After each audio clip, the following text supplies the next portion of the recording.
I guess I started dabbling in coaching like everyone does, the exact same origin story as everyone else. Like your friend asked, you got kind of strong. Your friend asked you for a program. You write him a program. You start watching videos on programming. So at one point, I'm pretty sure in 2016, I had consumed every single available resource on YouTube for powerlifting programming.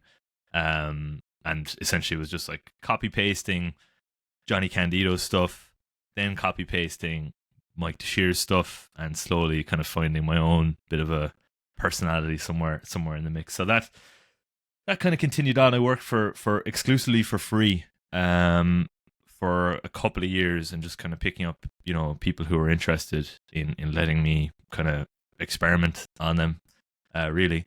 And then in 2018, once I kind of became comfortable and had picked up a number of lifters who were getting better and starting to, qualify for nationals and, pick up international caps and all the rest of it, I was like, right, so I kind of have some claim to start asking for money for this.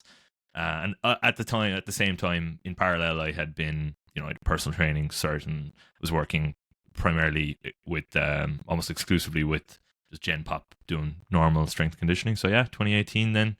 December 2018, just took the plunge, set up a business account, registered as a sole trader, and boom, we're in business. Then I suppose, like, what's been the process of growing Odyssey? Because like Odyssey does stand out from the Irish powerlifting like groups or clubs or teams because you don't have a gym. Like, I think you could be the biggest club in Ireland that doesn't have a gym, whereas Ireland has primarily been club like gym based, and it's like, obviously that's something that might be more popular in like America and Canada with bigger countries, and naturally you're gonna have an online coach that's not gonna be in the state close to you because the place is so fucking big. How do you think that you've managed to, I suppose, grow Odyssey to the kind of big community that you have now without having that like centralized hub? That's a good question. A lot of kind of, falling forward and like catching myself just before I fall kind of a thing. And very much, the whole meme of the calm, graceful duck who's pedaling like fuck underneath it all. A bit of that too. I don't know. It's kind of like a big. I don't know if the two of you ever played Call of Duty. No. It was a big Modern Warfare 2 player. Big into Call of Duty clans and the rest of it. It's kind of a big powerlifting online clan. It really, it's funny to say, but I was involved in like, in certain like groups of people who played Call of Duty competitively, as hilarious as that is.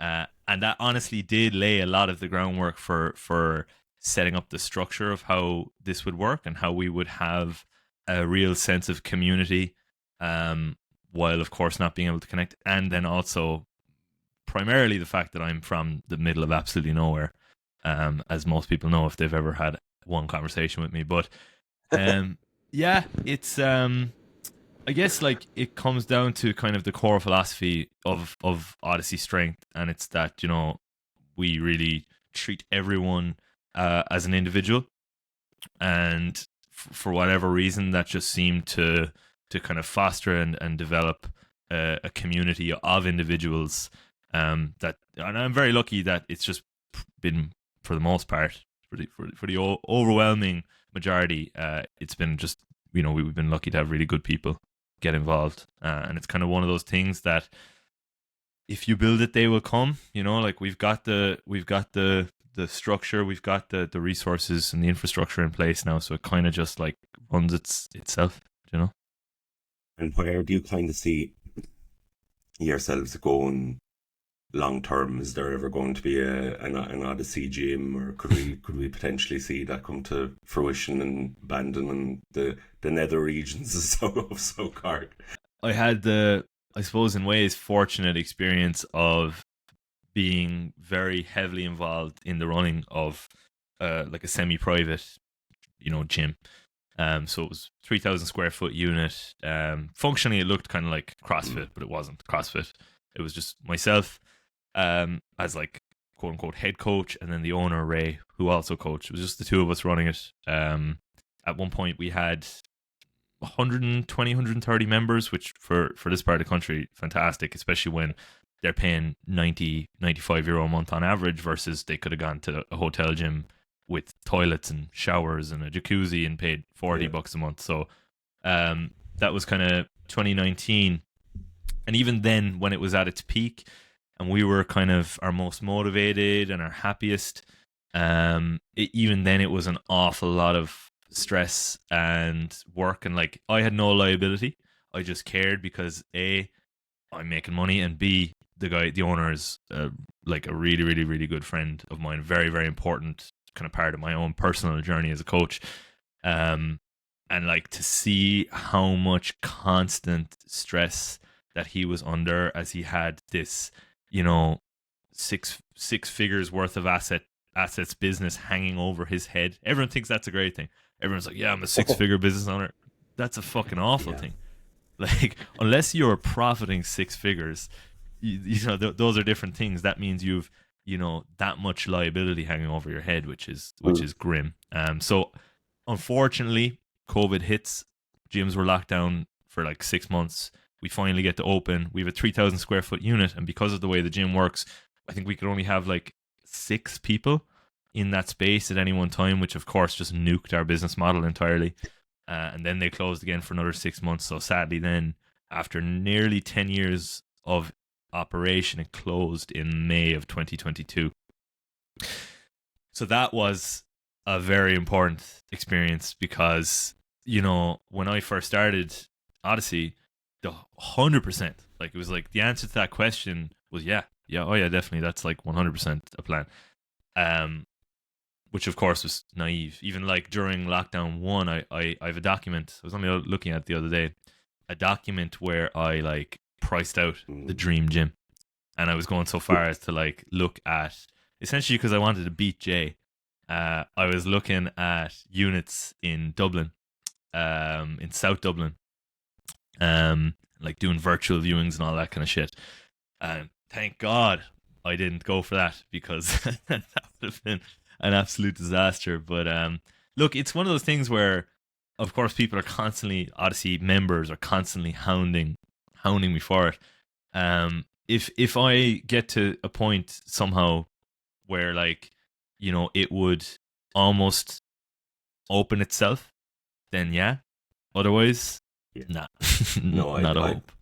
I love a gym, you know. No, but I totally get that. I think with the landscape of powerlifting going in the direction that it's in, and there's rarely a town where there isn't a kind of, not a commercial gym, but a gym already up and running, and they get a rack and plates and a decent bar. It kind of does almost make it, the necessity of a powerlifting club, redundant, because I suppose if we look at historically, that's like, powerlifting had to take place in powerlifting clubs because there was no equipment anywhere. There was nearly an embargo on 6 lads coming in, taking up a squat rack for 3 or 4 hours, shit, piss, blood, chalk, talc left all over the place. You were just fucked out of the gym. So I think in the more modern gym era, with powerlifting being more palatable, and I think a lot of gym owners are starting to clue into, okay, look, if we have this rack here and this plates, it's a relatively small investment to get in another like 15 or 20 members in kind of a smaller area. And you see that in like Southside is the first gym that comes to mind. Same, But then even, so Bantry here in West Cork, tiny sleepy town, 2,000 people. One of those before mentioned hotel gyms, when which is, I'm doing kind of Gen Pop classes out of there at the moment.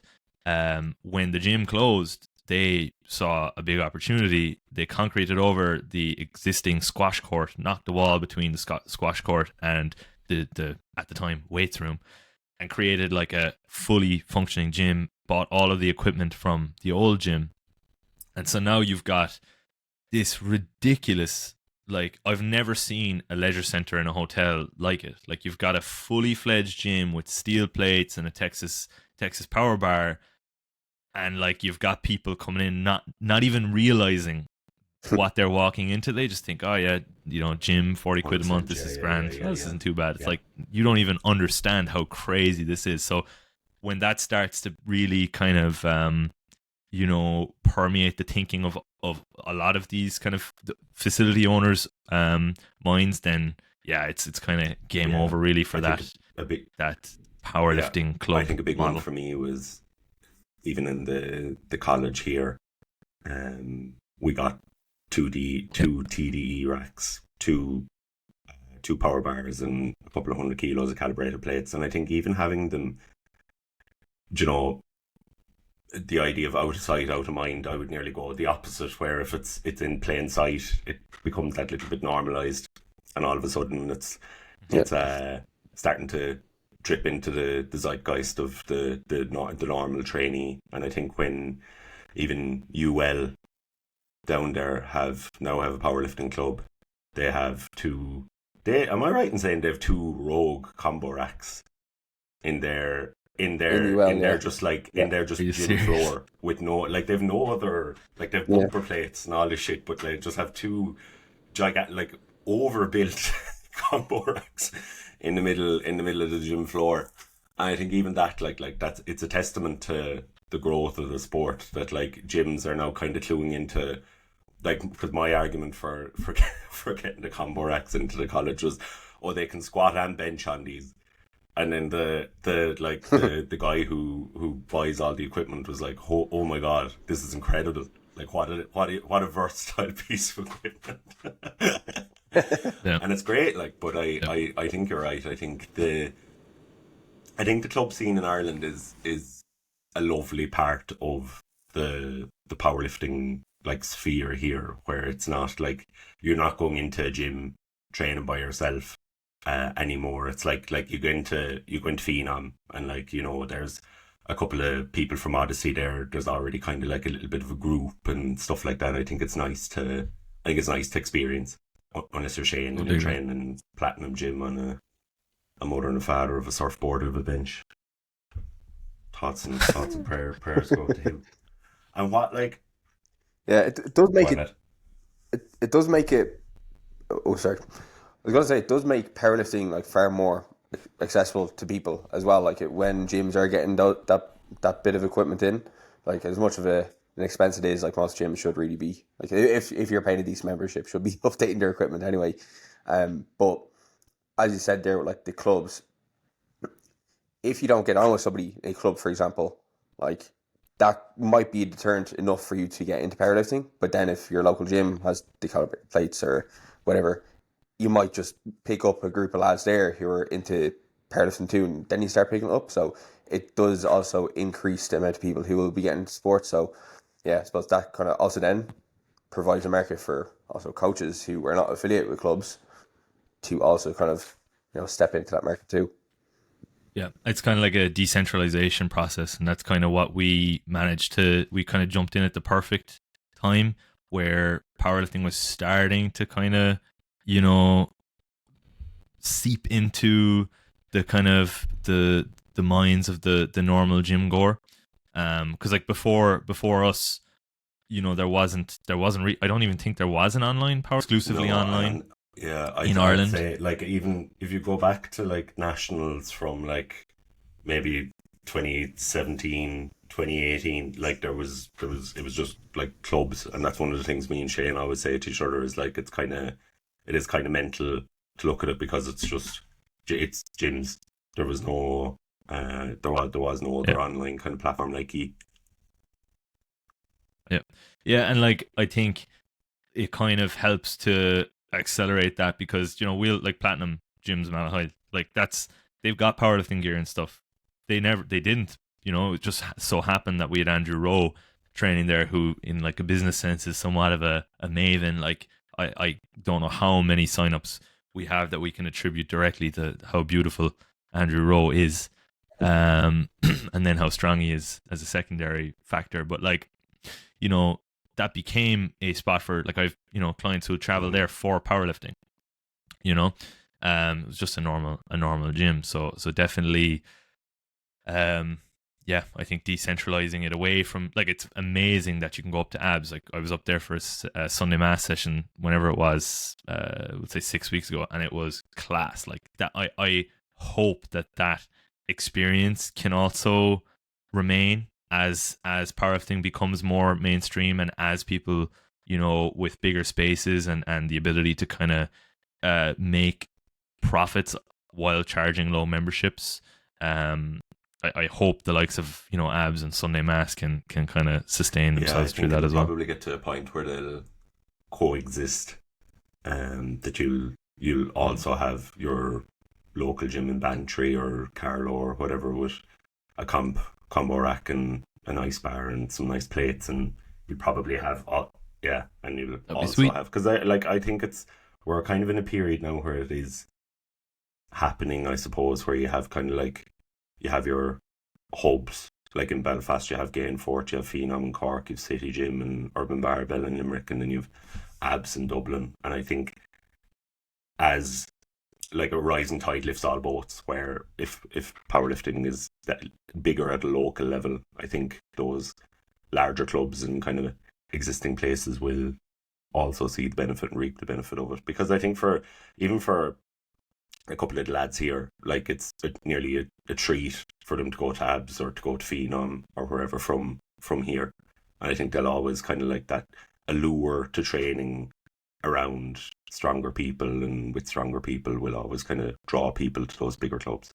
Yeah, for sure. You do need those experiences as well to even step out your comfort zone if you're used to training in your local gym, to go up and be pushed by the bigger people. And I suppose powerlifting itself, as we've discussed many times, can be a very, very, very lonely sport if you are just training and preparing just alone for competition. Like even just the process of making yourself doing like a heavy single leading into prep, having the balls to do that on your own, it can be quite tough. Like it's obviously a learned skill, but it's much easier when you have a safety net of like spotters around you. And even just, the little bit of reassurance or motivation that you do get from having spotters around you is very important. Obviously, again, it does those kind of scenarios do lend itself though to having that kind of crew around you, which is again just the importance of trying to develop either a community within the kind of gym that you're in of like-minded people who are into something as mental as powerlifting, or trying to find one of these hubs. Mm-hmm. This is the thing about powerlifters; they cannot help but push powerlifting on every single person that they know, and even people they don't know. So yeah, rest assured, these little groups, these little pockets of powerlifters will continue to pop up and grow throughout the country. I think with them being such foundational lifts, so it's almost hard not to get somebody into just doing the lifts, and then down the line you're just like, you're getting pretty good at these. Do you want to take it a little bit further? That's literally the Gen Pop classes I do are essentially like a feeder system to try and get as many master powerlifters as we can in the next few years. Like it's literally just, we do squat, bench, deadlift, and like a bunch of we fill the rest of the time then with accessories, and I'll do a silly little finisher at the end because that's what people love. But they don't realize that it's like the squat, the bench, and the deadlift. That's like the meat and potatoes. That's the real work. And like that's all powerlifting is. You know yourselves. You've asked. Yeah. I'm sure you've like suggested it to someone before, and they're like, "Geez, I don't know if I'd be able for that." Like, what are you talking about? What have you been doing for the last year with me? I think with powerlifting, it probably is like Shane said. It's the fact that it's made up of the foundational movements, and there probably is without people realizing it or not, there is definitely an ego thing. As soon as you walk into the gym, you're seeing people lift heavier than you on virtually every lift in your first couple of months in the gym. And I know for me, it was definitely a thing where I was like, well, fuck this. I'm I'm not going to be sitting here benching 80 kilos. And it was like, he benches 100 kilos. Like when you were in school, like, he benches 100 kilos. Like there's some clout to that. And like, even if you're 15 or 16 or you're a mother of like, you're like in your case where you're dealing with like 43-year-old mom, like there are those more competitive people when they are in those kind of like group training environments, be it you're training with your friends or you're training in a group, that'll come out people. Like we've, in our older adults, like out of like the 50 people that could be there, like at least 10% will be very competitive. And they'll be competitive within that 10%. So like they're not looking at the other the other 90% of people in the class, and they're just pushing each other on, and they will fry themselves in the class just to be able to outdo each other. And I think that's the type of person that really excels in powerlifting. And regardless of age, those personality traits, I think, do come out when you have that kind of like objective measure of a squat, bench, and deadlift. And I think that's what kind of lends itself to kind of like a high uptake. Yeah. I think it doesn't matter what age you are. I don't think anybody likes losing. Never mind winning. Nobody likes losing. So like, you're always going to be looking to push yourself against like the person just like riding on your heels, and that's like one of the great things about powerlifting. Like, I'm probably never going to compete with Toaster, but I can definitely push the person who's next to me on total or dots, right? Yep. It's relative. I think that's another beautiful thing, particularly older adult populations having that masters category to compete within. That is such a big selling point. And like that's where resistance training obviously becomes like supremely important. That's where if I could, pick 1,000 people right now to start training, they would probably be all 40 plus, because they're the most, the group who most urgently needs it. And the fact it's there, I've sold so many people on it, because instead of, them coming in and competing against yourself, Shane, they're going in and competing against someone who looks the same as them and has a pretty similar story and has the same ache in their lower back that they have, and can relate to all the same experiences. So yeah, it's one of the uniquely cool things about powerlifting. One of the also big benefits of that as well, it's just a phenomenal way to increase that adherence as well, like to resistance training among like fucking every single age group, right? Something myself and Lawrence have talked ad nauseum about before, is that performance is so much easier to help people be adherent for the goal versus just being adherent for the sake of being adherent. Now, when you're coaching like a general population client, for example, who has no aspirations to compete in powerlifting, like obviously, that person might be willing to compromise on like a Sunday squat session to spend a bit more time with their family. But somebody who is geared towards, a competition, they might be willing to make compromise against maybe that little bit of time. It's not permanent, but it might be temporary, right? But the with the side of like somebody who's competing more for general population, if they are missing, 25% of their sessions every other week, like you can just adjust the program.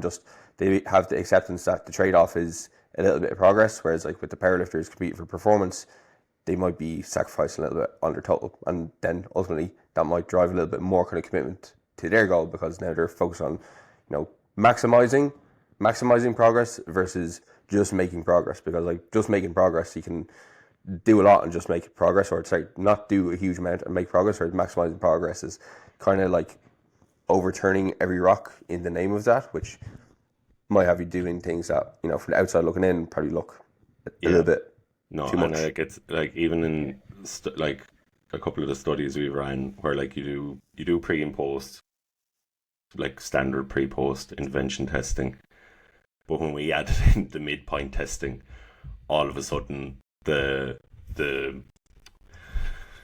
not only the like retention rate, but like the actual session attendance rate was just like such a nice steady line across the groups, because people like, and like again it goes without saying, but like if they're Gen Pop or older adults, I think people want to feel an improvement, and I think that like it probably is the thing that keeps people, I find, involved in powerlifting so long, is the progress element to it, because it's so addictive. Like, I mean, like where it's an easy sell to the three of us. I suppose we've been probably lifting for a couple of decades cumulatively, but for someone that's quite new in, if they are exposed to maybe a decent trainer, and the trainer is able to be like, look, you were here, now you're here, and hopefully in a couple of months you end up in this direction.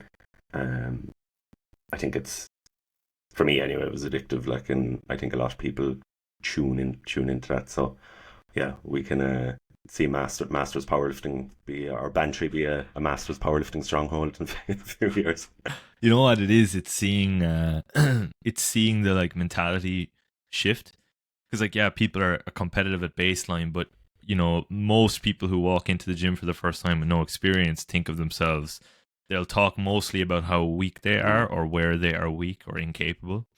And seeing that shift happen over time is absolutely magic. Like, it is class. Like, seeing someone start to identify as, or start to talk about where they're strong versus where they're weak, or you know, you can tell they now feel capable. I have one fellow who pops to mind amongst countless others, but this guy, we get on well, and I care about his training because he cares about his training. Do you know? So I'm kind of holding him to it now. But he when he joined up, he was telling me how he, I don't know, was in some accident before when he was very, very young, thought nothing of it, went through life, 10 years passed, started to kind of experience some back pain. Like, he lifted, you know, recreationally, he played rugby, etc. But he went for an MRI. Disc bulge, L4, L5 disc bulge, like standard enough. It was really not nothing. Yeah, like, it's like, yeah, you're a human and you're living. But he was telling me that he was asked by the consultant, were you ever in a car crash, and then told never to play contact sports again, and to avoid, you know, this type of risk associated behavior, and which is obviously ridiculous. Like, we know that that's wild to say to a fella who needs to be resistance training more than anything else. But to see him go from that, and within 3 months deadlifting 200 kilos and almost crying, because he was like, I never thought I'd be able to do that. Like, he thought that was off the cards for the rest of his life. He's only 38. Like, you know, it is absolute fucking magic. Like, how do I kind of say this in a, what drives me fucking bonkers, because obviously, like, most of the people I'm dealing with are older adults and around a week, but when you sit down and you talk to people, and like you said there, where are like injuries or maybe conditions that are fairly bog standard, pretty manageable, and the language that is used by clinicians and the way people are spoken to, it really reinforces this fear and this, like, it's a concept I came across kind of earlier on, was like kinesiophobia, where there's like a fear of movement and a real debilitating fear of movement. And I don't know, it's probably one of the big things, I think, as coaches, be it in powerlifters or Gen Pop, that reassurance really needs to be able to be there. And I think where it's one of the big things I really love about powerlifting in the direction it's gone, where there's a real acceptance in the culture of pain and of the role of the coach being maybe a bit more empathetic, maybe being a bit more responsive to the programming needs, obviously, but also the kind of the emotional needs and the all of the soft skills that come with it, because it's kind of shifted in that direction in terms of like the clinical language and the language that physios and ATs and all of these people use. You know, it kind of seems to be more pervasive in the younger people. Like, I still had someone go to an older physio, and the physio was like, don't be lifting anything, like, told this woman in her 60s with like a gluteal tendinopathy, don't be lifting anything over 4 kilos.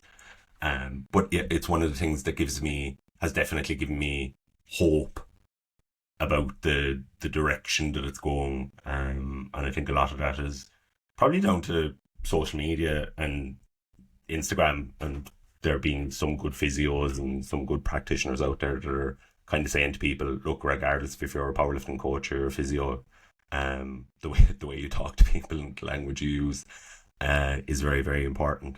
Pain is one of those tricky ones as well. Can I do with a client, especially in the online scenario, like without referring out. Like, I refer most of my clients out if they end up picking any strain that I can't deal with. Like, naturally enough, you try to work around it, you'll try to adjust load, but at the same time, sometimes getting that outside opinion and even just being able to add a little bit more kind of tools to your toolbox. Because, like, if you talk to any kind of physio who's worth their salt, they're going to have a huge list of like physio-based, rehab-based exercises that you might not necessarily have in your like typical, oh, we're just going to reduce the range of motion on your squat here. Like, maybe we're going to add in some tempos, or we're even going to regress that movement pattern back a little bit further. But at the same time, like, as the coach who's working alongside a physio, I think the most important thing there, as you said, is like that little bit of reassurance and getting them to shift the focus a little bit. Like, it could be, you know, the classic one is the back going and you're not able to deadlift or squat properly, and now you become a bench specialist. But it's also just a great time to also just focus on like maybe building up your pressing muscles and your upper body muscle. Maybe it's a good time to maybe even focus on, I don't know, building a little bit of endurance capacity. Like, again, that could just be another kind of side goal that you work on, or maybe it could be goal of improved body composition, whatever that may be. The biggest thing that seems to obviously help injuries heal is time.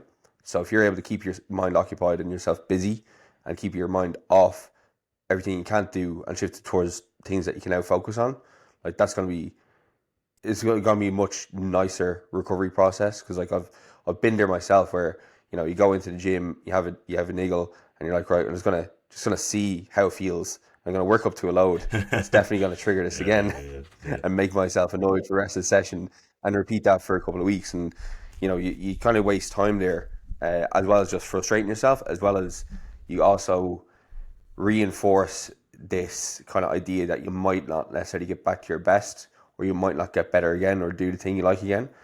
Whereas, like, sometimes the best thing you can do is just accept that you can't do this thing that you love right now, but you shifting your focus elsewhere can allow you to get back to that sooner rather than later. I think that's probably the hardest thing for many of the powerlifters I've worked with to deal with, because we're stubborn by nature and we are naturally afraid of regressing. Yeah, couldn't agree more. It's like you're focusing, the ultimate kind of goal is to focus on what you can do versus what you can't. And then, as Lauren said, it's like addressing the kind of more emotional side of that, because obviously it's a, you know, all things are biopsychosocial in nature, but looking at pain as a biopsychosocial problem and deconstructing it as such can be really, really, really important. Like finding, for example, your back is out, or at least that's the language that it would be presented to me a lot. Like, oh, my back's out, and a lot of these people actually think that like a vertebra has left the spinal column. That's actually their understanding, and rather than be like, well, that's fucking stupid, I'm kind of just like, okay, I hear you, okay, let's see. There's nearly, I would say in over 99% of cases, there's a regression of the problematic movement pattern we can find that is doable. Whether you regress the range of motion and or add in a tempo and or reduce load, generally in that order, there's always something you can do. And I find like focusing on that thing that you can do while kind of building optimism is a fucking steroid for the recovery process. I've had the opposite experiences in my early coaching days, where I've taken what clinicians have said at face value and not challenged my athletes at all, and it's what could have been in hindsight maybe a 4-week process of regression and then a rebuild became 6 months of chronic back pain, chronic non-specific low back pain that changed sides, and all these kind of randomizing factors, and like 100% that's down to the emotional or the psychological side of things. Like physiologically, what's going on there, it's just all it is a kind of a hypersensitization to that pain for one, you know, a host of endless, infinite reasons that you can't possibly begin to deconstruct. Would you have somebody that you work with that's maybe a physio or an AT that you would kind of outsource maybe like bigger issues to? I like TJ. I like a lot of what TJ says. We have places where we kind of don't align or don't agree on different things. And actually, I did the course that TJ did, the neuromuscular physical therapy course. I don't practice because I thought it was complete bollocks. So I never like got the feet moving underneath me, and I realized I don't want to fucking touch people. I don't want to be massaging. You know, like man, part of that course you would not believe some of the quote unquote palpation that they try and get you to do. That have done it, and they've done a similar 180 on it as you have.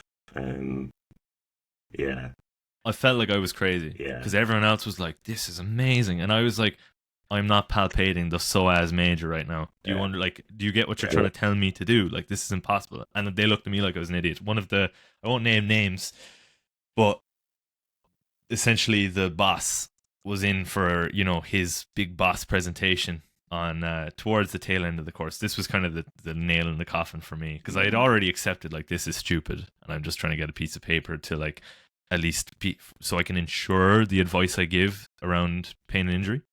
But asked, is swimming a good weight loss intervention? What? And I was just like, yeah, sure. Like, are they eating? What's their dietary intake? And he was like, it doesn't matter. I was like, what? He goes, according to the said principle, which for anyone listening, it's specific adaptation to impose demand. Swimming requires buoyancy or promotes buoyancy, and thus, if you swim, you will gain or hold on to fat tissues. And I just was like, oh, fantastic. You've solved world hunger there. We just need swimming pools. Swimming pools, that's all we need. But anyway, that was the nail in the coffin for that. Not to disparage any, there are great practitioners out there. Like TJ is one of them. He has that course, and obviously TJ, like a fucking any course, like personal training courses, you know, I didn't get anything. The only piece of advice I got from my personal training course was a fella who's actually, he owns a gym in Dublin, and he's involved in powerlifting, SB Fitness, I don't know, Sean Bean is his name, and the one piece of advice he gave that I've held on to was just be sound. That's all I got from my 6-week personal training course, and I'm sure this is no different. Like, TJ's obviously gone on and done an awful lot of study himself that's led him to a point where he's really saying things that are on the cutting edge of and I think with, clinical practice.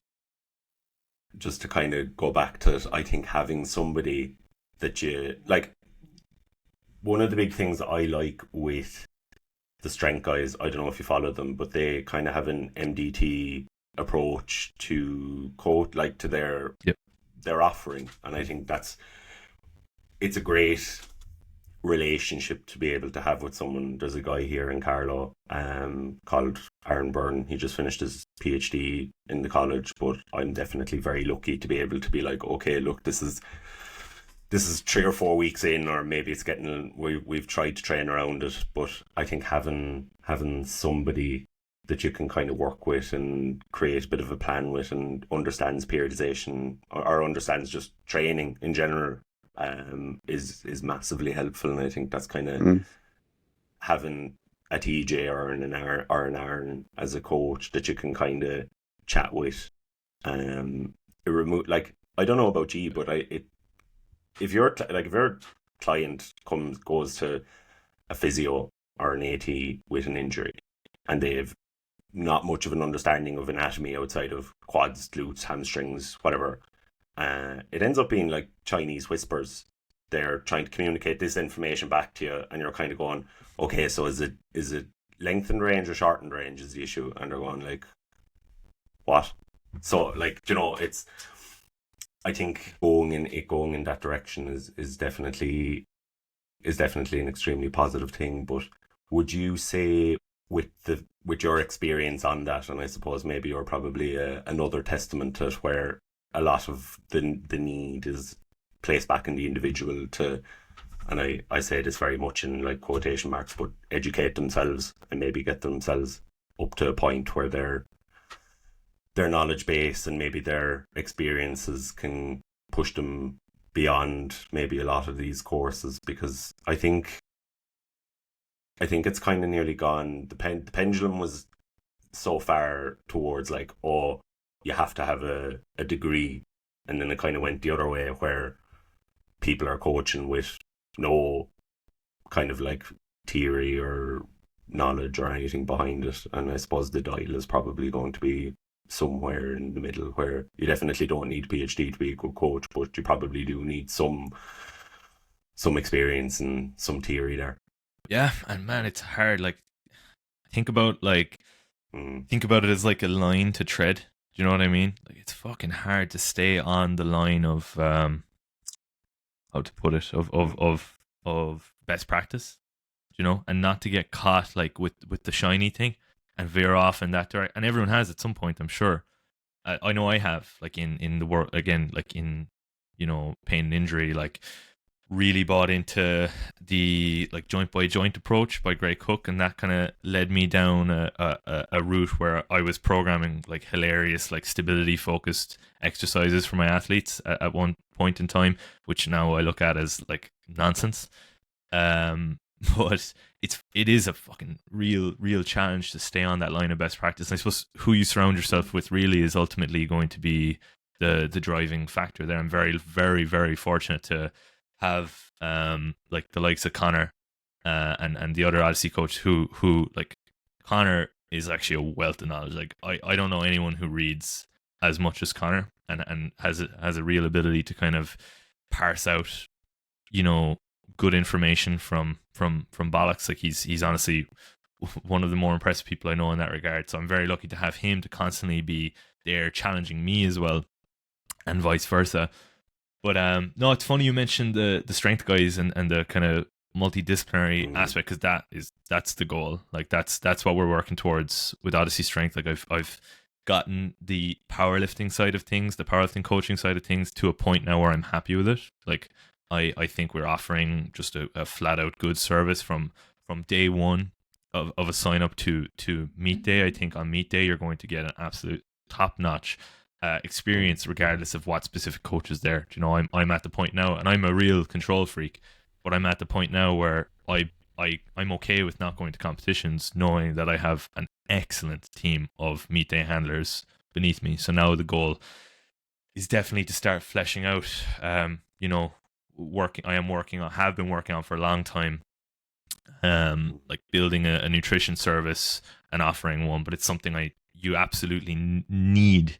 It's an absolute imperative to have the right people as, like, you know, team leads there. So it's not something I look to rush. I'm actually, all going well, in September I'll be going back to college myself in an effort to also contribute to the multidisciplinary nature of Odyssey Strength's future. So I'll hopefully be doing physiotherapy UCC undergrad, or UL. which would be interesting. So I've applied to. There's actually no undergrad in UCC. Yeah. And wild. I know, man. Yeah. It sucks because when I was in school there was. But anyway, so UL is first choice, and then if I have to make the trek up to the that's fair enough, to the Pale, I will. But. And what was kind of the driving force behind that? Like, obviously you've spoken there about like the need to upscale, and you probably seem like a fella that you're never really going to sit in one place and kind of go like, yeah, that's the job done there. Now we can wallow in this for a few years. What was the push? A few things. It might be like surprisingly non-powerlifting related as well. So obviously, like, being an online coach sounds amazing, sounds class, but I'm here to tell you, I'm sure the two of you can attest to it. It's a bit shit, really, for the most part. I was full-time online coaching for about 18 months, and it just essentially meant sitting here where I'm sitting right now, for 12 hours minus training, Monday to Sunday. You know, I was saying before we hit record, like, you know, the whole saying of like, you know, if you do something you love, you'll never work a day in your life. that's complete bollocks, because if you do something you love, you're going to work more than anyone you know for fuck all in return.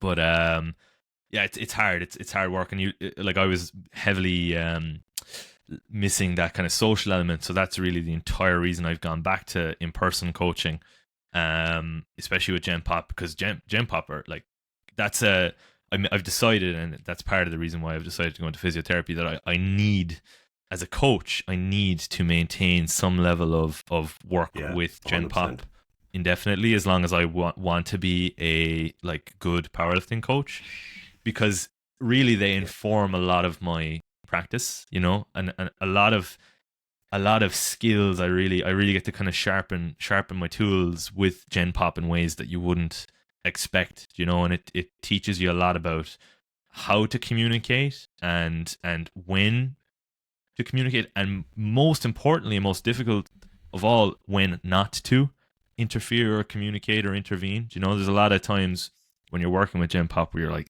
oh Jesus Christ, like that they need to be squatting like 3 inches lower, and you know, your powerlifting brain kicks in, and then you're like, hold on a second, like there's a hierarchy of important things here. They're training, tick. Number 1, they're training. Number 2, they are slowly improving, tick. Number 3, is this intervention ultimately necessary? Like, do I think this is going to, like, are they going to like absolutely break themselves, like literally fold in half here? If no, I'm probably just going to let that slow process kind of occur over time. No, and that has done so much for my powerlifting coaching philosophy. So yeah, really, I want to continue to work with Gen Pop, and I find a lot of what I do in that capacity is kind of what a physio, like if you challenge me to set up a physiotherapy service right now, probably going to look like this. I'm probably going to have you subject to some resistance training. I'm probably going to look to make you as confident in your abilities to exist in the world as possible. I'm probably going to just come up with some resistance training protocol and make you as independent, give you as much autonomy as possible. So yeah, that's and of course then it has the nice handy byproduct of being salary, a well-paid career job. Yeah, I think 100%.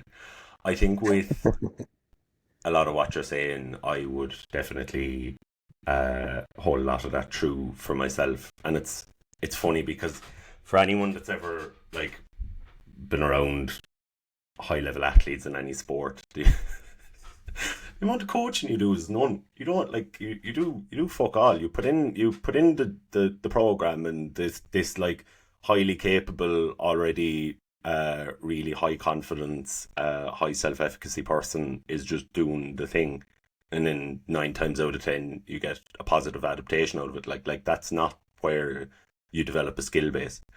Like I had a student come up to me there the other day and ask me like, where should I go for placement? And I was like, do not go into elite settings. I was like, unless you're like, oh, I have to work in elite sports for, I don't know, some personal reason, but you develop all your skills as a coach, coaching people. Like, for anyone that hasn't worked in a commercial gym, the classic thing of like when someone comes into the gym the first time and they're squatting and you end up getting a lovely looking good morning or something out of it.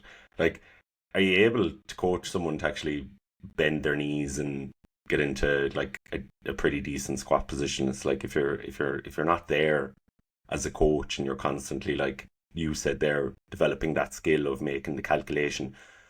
If I say something here, is it potentially going to like turn the person off the session, or are they in that early stage adoption where they just probably need a bit of encouragement and they just need me to shut up and be like, yeah, well done, lovely, all right, see you next week, see you tomorrow. And and like you said, it's a skill, and I think where it probably is maybe a bit more I won't say advanced, but it probably is a skill you develop over time, is kind of knowing this like butterfly effect of my influence as a coach, where not everything you say and not every cue you say and not everything you do is going to turn to gold. You're not necessarily this Midas-like character where everything that falls out of your mouth is going to positively impact the person you're coaching, and maybe just shutting up and saying, yeah, well done, lovely, beautiful, is probably the best thing you could do for someone. Yeah, no, certainly. like I hate. I'm sure you've all seen it, even done it. I've definitely done it at some point, but I fucking hate to see. I refer to it as the dreaded rebuild. Do you know the like someone? I'm talking now. Powerlifter will like spend like 6 months working at like 50% low. It's always the fucking sumo deadlift as well. It's like it baits people in to attempt to reshape the structure of their hips by moving 50% for 1 to 3 reps and slowly like by 2.5 or 5 kilos increasing that load over time.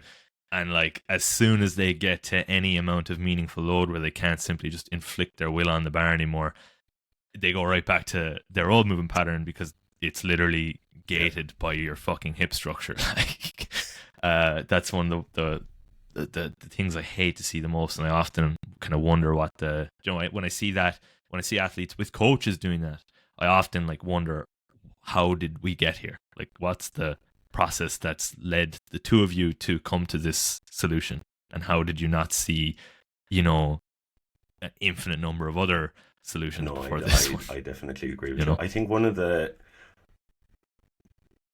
things I am glad to see kind of permeate powerlifting is the kind of the loss, the understanding that multiple qualities can be trained at once is probably a nice one, where the idea of like, okay, we block a nice block now of hypertrophy after that competition. So this is we're going to run this for 6 weeks. So you're going to put all the muscle mass you need on you for the next 52 weeks. It's going to be put on you in 6, and then we'll slowly build up the intensity over time.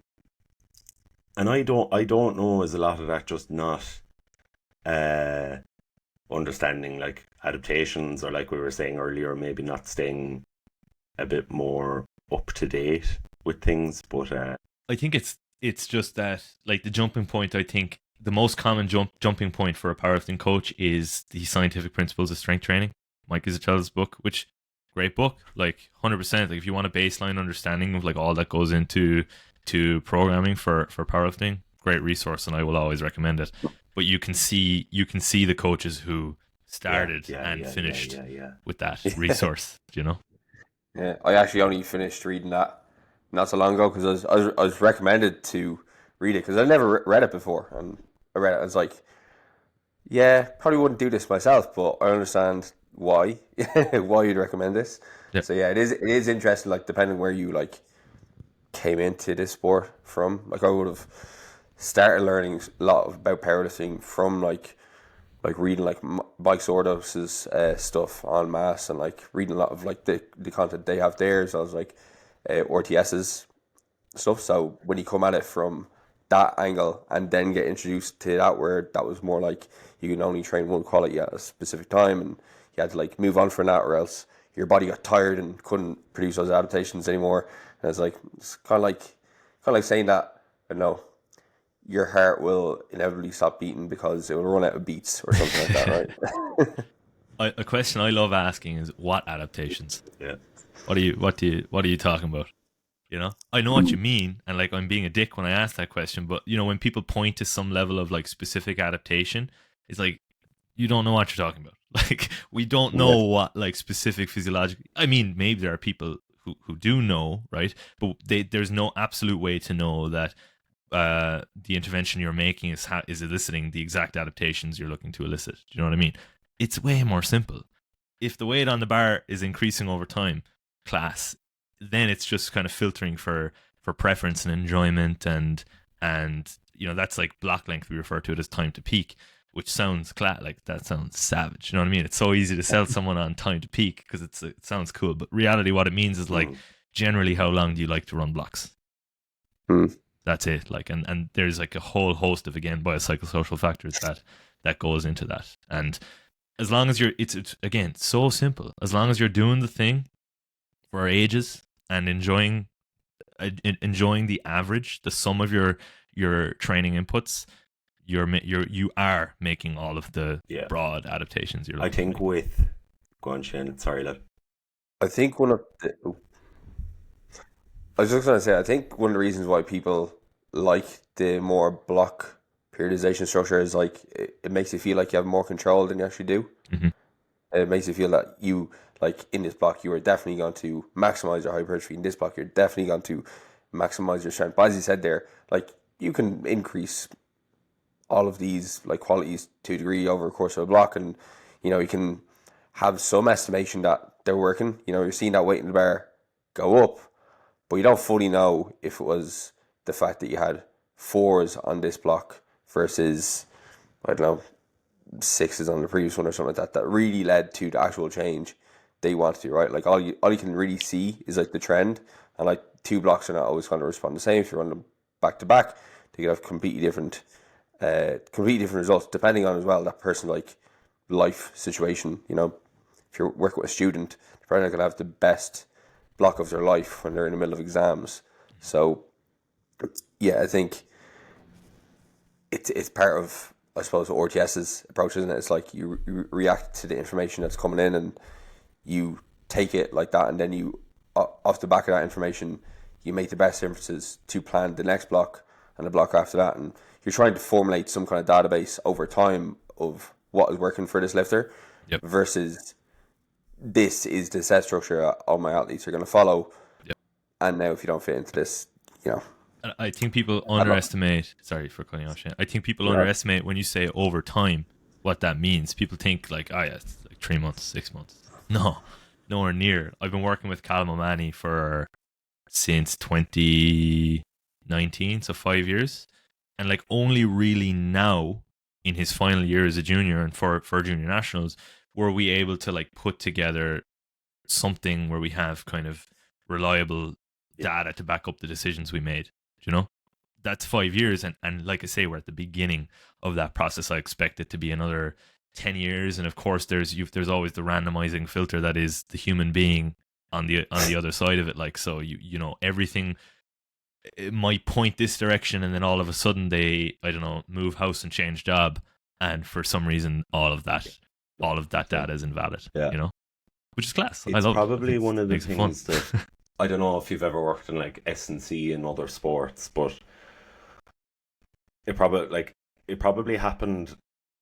People always assume the powerlifting, and like, I don't know, is it just like powerlifters kind of have this like superiority complex that like our way of training things is like, oh, we're at the cusp of science, and it's like we are far behind. When you look at other sports and the intricacies that are needed to like get a rugby team or a GA team to like peak like properly, where you've so many qualities are required to be like primed at this, for not this one match like it is in powerlifting, where we've one day where we need you at your best, and then 6 months later we need you at your best. It's like for a team, it's like we need you at your best for 3 months, potentially even longer if it goes really, really well. And I think with powerlifting, the move away from strict periodization models is a net benefit, where people aren't kind of sitting you down being like, are we doing like, and like they'll know the words, they'll be like, are we doing a linear, or are we doing an undulation, or are we doing a block? And you're kind of going like, yeah, I mean, we'll call them blocks, but I suppose it's kind of a style of coaching. And I suppose for anyone that's kind of read a bit of the gateway drug of John Kiley or any of these kind of big dick lads in the sphere, they'll kind of move away from these kind of hard principles, and they'll kind of maybe adopt more of a coaching style, and it'll be more of an informed guess rather than, like Shane said earlier, this like need to exert control, or at least feel like you're exerting control on your athlete. And I think you said something there which is like, Jesus Christ, like does this person enjoy their training? Like one of the things I love after I don't know about you, but like after junior nats was like kind of sitting people down and being like, right, what are you looking for? Here's your a la carte menu of options. Like pick and choose, and you're kind of, they're motivated after the comp, but also like that they're motivated by the program because there is in some way ownership on their end and autonomy on their end over their training. Sure. Like one of the lads I coach, he trains in Best Body, and there's a Savage crew train. I actually must get up for a session because it looks great crack.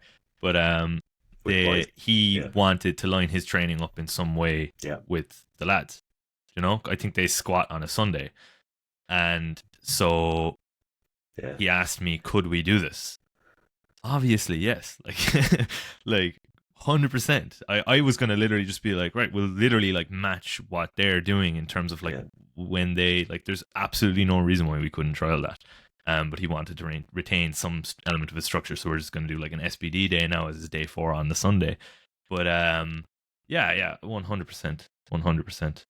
It's like people have this on top of like everything we've mentioned there. There seems to be, I've thought about it a lot, and it's like an appeal to complexity, I suppose, but not quite. Like powerlifting is obviously hilariously simple. Like while like especially when you juxtapose it with like the likes of your rugby team prepping for a season, it's like shut up. Like it's like night and day. They are not the same thing. But people love to make the simple things complex, and the complex things appear simple. You know. So like, the complex thing, of course, being the outcome. You know, they love to kind of paint that out as being simple. Like a big one is like, if you're eating in a calorie surplus, you'll get stronger. Well, like, no, because I know from personal experience, I gained like 10 kilos and didn't get a whole pile stronger there at one point. And you know, they'll then make the simple part, which is training, super complex. You know, it's like, you know, they're kind of modulating kind of weird details like, no, this week we need to do 16 total reps on squats, and then next week it's 17 total, because progressive overload, man. It's like it's let the simple things be simple and let the complex things be just complex and almost out of reach. That doesn't mean you can't talk about them and hypothesize and just shoot the shit and, you know, shit talk, because that's great crack too. But probably let them be what they are, you know. I find it quite hard to listen to people maybe talk a bit mechanistically about certain training styles and the predicted outcome of them. And you're, like you said there earlier, where like as coaches we're making educated guesses here at fucking best. Like it's like, here lad, this worked the last time, and usually if we train this like this certain style of training, like we're hoping it goes in this direction, but and that's at best we're making like pretty, what's the word I'm looking for, outlandish expectations sometimes, and like it's never going to be a sure finish where you land. It's like it's going to be in a general vicinity. Yeah, to kind of contradict then everything we're saying, sometimes it's a tool. Sometimes there is utility in appearing certain as a coach. You know, for any coach that might be listening, like I'll draw the Cal at Junior Nats example. Like, do you think I was telling Cal like, well, you know, there's always the possibility that things won't land exactly our way? It's like, no, I know that, but to the communication there, because that was at this point that was the biggest moment of his powerlifting career to date as a very, very high level competitor. It was like, no, we are certain, like we have years to back up that this plan is absolutely going to work out as we expected, and thank fuck it did. But you know, that was a risk, but it was a tool. You know, it was to try and increase buy-in to potentially add to the overall. And like it does go back to the soft skills as well of the coaching, that like at certain times you probably do need to park this living in the grey, where like you're like, oh yeah, like this the the eventualities are almost infinitely impossible to capture, but we're going to go with a binary outcome here of but and like you do kind of have to like, even in the moment of like attempt selection or anything like that, it's like you do kind of need to, on the day they're looking at you like, are you sure? And you're like, yeah, 100%, you have it. And even if there's like a shadow of doubt or an overwhelming doubt in the back of your head, you just have to back your lifter and be the pillar of confidence and reassurance that hopefully the three of us definitely are on the day. I mean, Kettlefish, midday coaching then is almost a completely different thing. You know, it's actually almost more important to have that kind of day-to-day Gen Pop experience.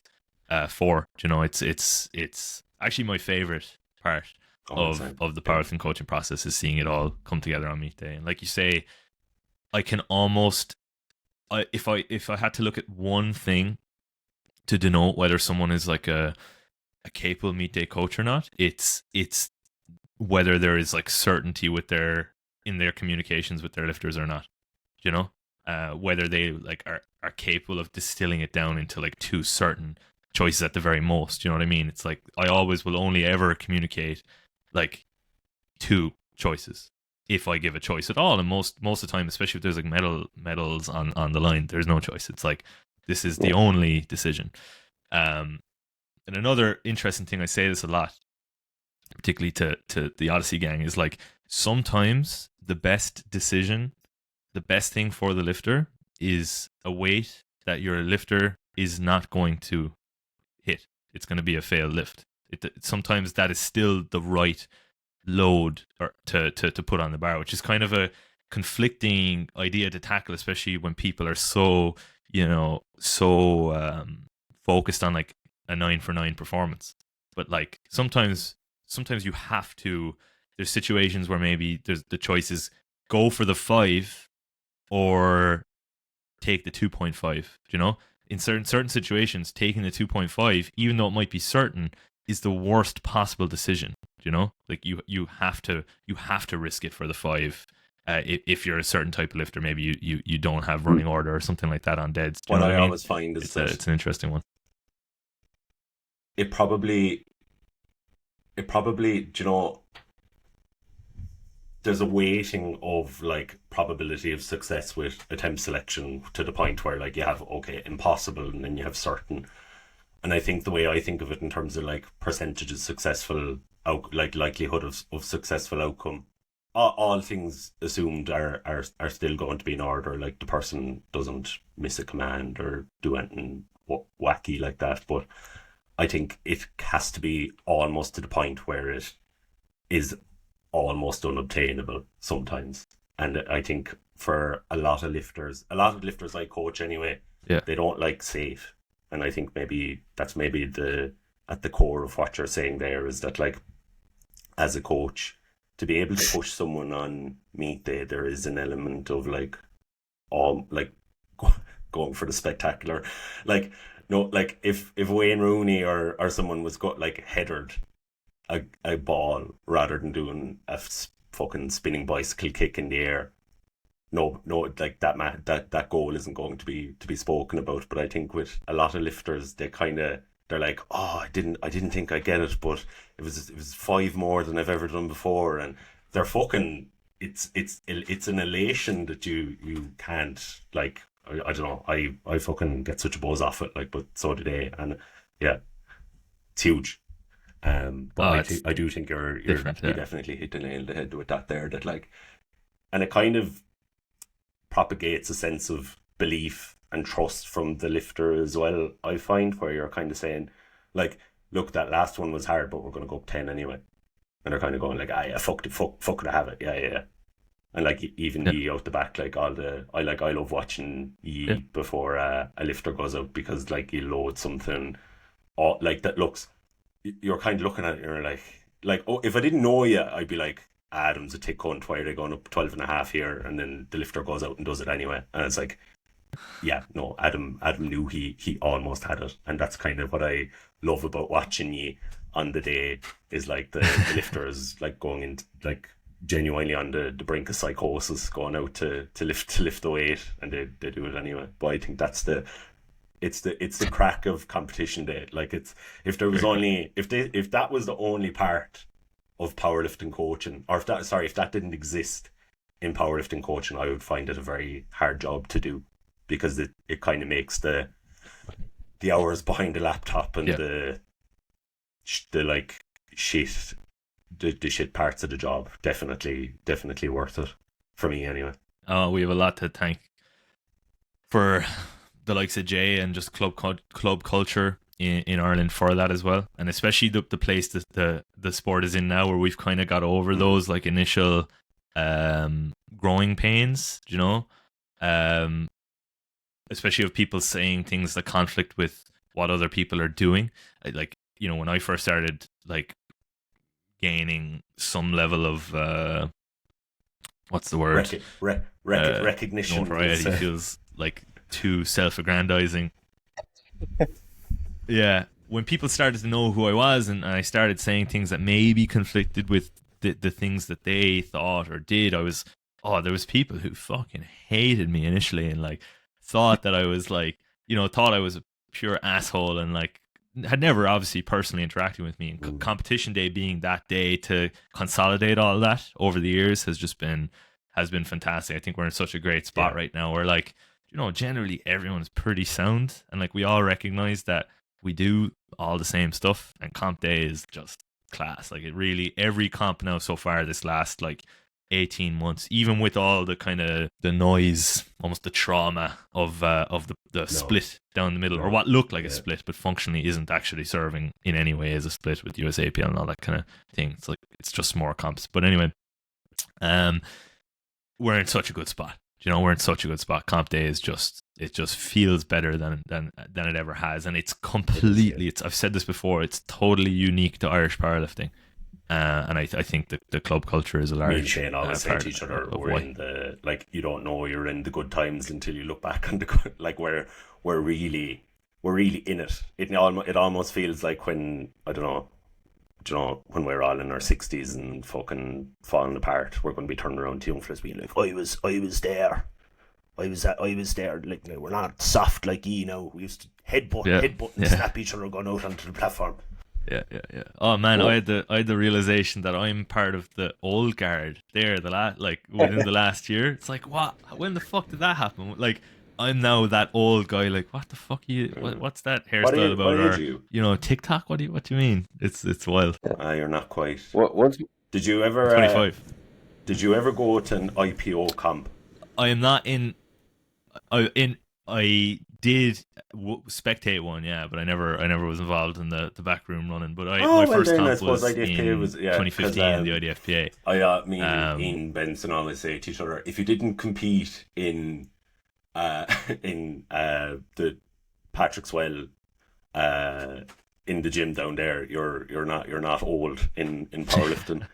Because like it's mad, like even like I'm a couple of years older than you, but even like the powerlifting I knew when I was like 17 or 18 versus the powerlifting that's there now when I'm 28 is just like, it's like existing in a different fucking universe. But it is probably largely down to, like you said there, with the club scene, but also I think there's such a different type of person involved in powerlifting now. Like, most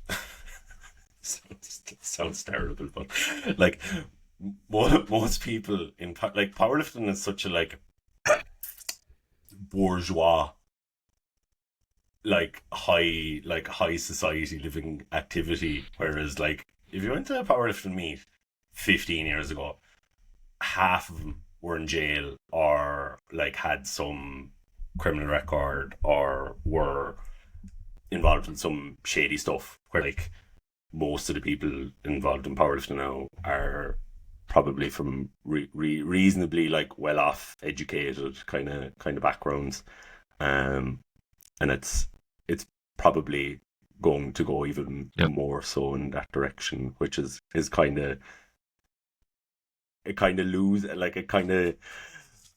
loses something and gains a lot. But I think where, like you were saying there, with like, even to be old involved in powerlifting, like if you've been in it like 5 or 6 years, you've kind of been in it for like, you've seen a lot of change in that short period of time. Yeah. No, it's nice to be part of that, to have some basis in its roots. Yeah, I think the public perception of powerlifting probably still is the guy who's bald, who has the ripples on his head, can't lift his arms above his head, and seems to have extremely high blood pressure. I don't think so. I don't think so. I actually disagree. I actually think that's what we think the public's perception is. But man, TikTok is changing the game, because like I think the public's perception of powerlifting now is Russ Lorty, or Listus, or any one of these just freak athletes that seems to have many millions of TikTok followers, because powerlifting is uniquely well suited to that kind of content format, you know? That doesn't make sense. It kind of reminds me of the meme of like what you think powerlifting is, what your mom thinks powerlifting is, what the public thinks it is, and what it actually is. The diagram I showed last week again, Shane. No. Yeah. Did you ever see that in Fat We'll have to make one up after. His reality, inside his head is a reality, and outside his dreams. That was the diagram. Are you following anything about the Clash? Will you go watch? Yeah, it's a very yeah. Like I suppose that's probably another contributing factor, obviously, to like it's a different. Powerlifting is probably a weird sport, because I think even where Shane said it there and you said it there, which is your perception of powerlifting is that it's like this like digitized glamour kind of thing, whereas Shane is almost like the perception of it is just like probably the average Clash competitor, really, is what he was describing there. And like both of these worlds can coexist in powerlifting, which is fucking bizarre to try and explain it to anyone. But will you come up and watch? Yeah, 100%. There on Saturday. Nice. We've got an Odyssey table. I think there's only going to be 3 of us at it, so if anyone wants to come and make us look like total losers, you're more than welcome. Yourself, Connor, and Andrew are ossified from after in the afternoon. Who's your kind of pick for it? Yeah. I was thinking about this right before we hopped on call, actually, because I saw Jay's hilarious video with the 2 Andrews. So funny. But anyway, I think if your money is not on Dan Bell, you probably just don't know all the lifters that well. Obviously, the thing is he going to hit depth on his squats, and what are his jumps going to look like? Because if he drops an attempt, then all of a sudden you've got a lot of room there for people to make up ground. And people are sleeping on Dave. If Dave has the perfect day and there's any, like, this is the toughest untested platform in the world without doubt, from a reffing point of view, and rightly so. It's just upholding like the agreed upon rules of powerlifting. Like, but if any of the lads, if Fernando and Dave drop attempts, Dave very well could look to. I always say second deadlift win competitions, and people, it's again another thing. I think people kind of look at me stupid about, but if you're a big deadlifter, your second pull, and you haven't utilized that advantage to put yourself ahead after second deadlifts, you haven't a fucking clue what you're doing. Because you get to dictate what happens on that final round of deadlifts then. So I could see a universe where that happens, and Dave sees that. The thing is, Fernando also has a big pull. I don't know who is going to be coaching or handling Fernando, but I expect Dave to have more clued in handlers. Unless it's like Jay is handling Fernando or someone. My assumption would be like it would be one of like his American buddies or whatever. And I don't know if they would be looking at that. So that could present as an opportunity for Dave, and then of course you've got Nicholas. I don't know. Like, you know, it's just like, maybe it's gonna be fucking sick. I'm very, very excited to go and see it happen. I love an underdog story, so I'd love to see Dave do it, and his fucking trainings looked unbelievable lately. Like so I actually think now is really his time. It's unlike he's ever gonna have one. When you are dealing with a lot of super heavyweights, it probably goes in reverse order. That like it's probably squats that are going to decide a lot of the positioning, and subtotal is actually probably going. Like if someone's, I don't know, 50 or 60 kilos ahead on subtotal going into deadlifts, it probably will make up a lot of room, because there are a couple of big pullers, but I think historically, particularly when we're dealing with the larger bodied males, fatigue tends to kick in, and hands tend to get buttery, and it can be pretty hard to go 3 for 3 on pulls. And I think that's probably where, like you said earlier, where Dan Bell is probably if he does get his squats in, he probably is in a unique position where he could be so far ahead going in that he might only need one deadlift to. Yeah, I think if he just even gets like a conservative third squat in, it's probably GG. Yeah, wild. Yeah. That's gotta be fucking wild to see, man. I can't wait. You're competing, Shane, right? On the Sunday, or are you on the Saturday as well? Saturday night. I'm on the main event, of course. Class. Myself and the boys. Love it. You're also gonna be doing the ab series. You're gonna be throwing the reps on. How are you finding your trainings going with those? So I love lifting loads of weight. So fun, but also terrible. Because they suck. So, and I'm traveling an hour and a half, and I've for the last 10 years I've squatted on a Monday, but now I'm squatting on a Sunday, simply so I have 5 hours to fuck around with these stupid things that I wish never came into existence. But no, they are good crack, and like I'm excited to now kind of understand the process of using them a little bit more, and definitely going forward, programming considerations will be made. I like to let's say I'm prescribing maybe a top set of 4 reps. I like to and where someone else might do maybe 2 sets of 4 on their back downs, I like to prescribe 4 sets of 2. The level of acute fatigue associated with the exact same amount of work. With wraps, no, I am not doing 4 sets. If the choice is 2 sets or 4 sets, I'm gonna do 2 sets. Yeah. And I'm just gonna bang them out and hate my life and take them off as quick as I can. So that's a big consideration going forward. So yeah, from that point of view, it's great to know. And I hesitantly say I am enjoying using them. No, I'm excited. I'm really, really excited just to experience it from the side of the athlete. And actually, this will be my first time ever traveling and competing. I've obviously traveled and coached a good bit, but never traveled and competed. And I hope in the future, that's part of my future in the IPF as well. I'd absolutely love to at some point get to throw on the green singlet, whether that's at the most regional possible competition or not. I want to earn that singlet. That's kind of the holy grail. So no, it'll be a good experience. I'm excited, and training's going pretty good, to be fair. Adam, go on, Shane. Yeah, I can't wait. Yes, yeah. I was gonna say just the experience on the back downs of reps is definitely mine as well. I think next time I do one of these rep competitions, I'm gonna tell John, my coach, that I'm not doing as many back downs in reps, because having to wrap your knees like 6 or 7 times in the same session, then hand roll them every time. Oh man, that's the biggest problem. Because I'd be doing my singles leading up to a single, and then back down sets. Yeah.